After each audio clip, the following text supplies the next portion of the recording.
In the early 1980s, an elderly minister in Dunbartonshire, shared an extraordinary story from his youth. On his wall hung an oil portrait of himself painted years earlier. In the portrait, he wore a minister's collar, a graduation gown, and a mortarboard. Across his chest were medals, a striking detail that hinted at an incredible past.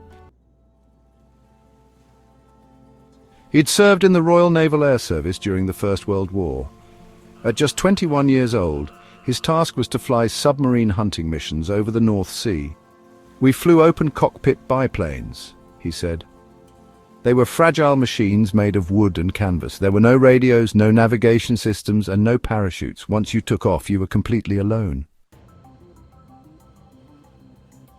He described the North Sea as unforgiving. The cold was brutal, and the wind howled endlessly. "The cold seeped through every layer you wore," he said. "All you could hear was the drone of the engine and the rush of the wind. If the plane failed, the sea was your only destination, and it showed no mercy." "When we spotted a German submarine, we had no time to hesitate," he recalled. "There were no automated weapons. We carried bombs by hand.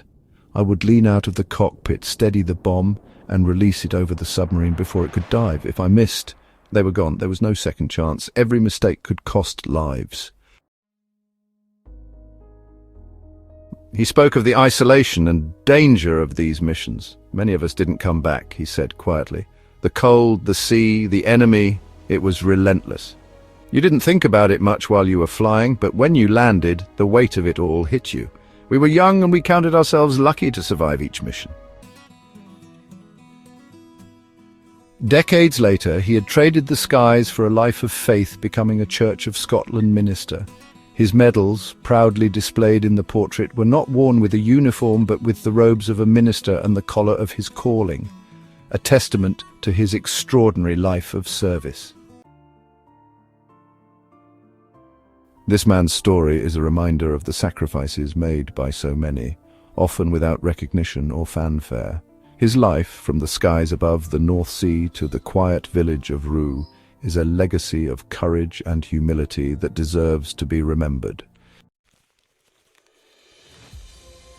If you found this story inspiring, please share it.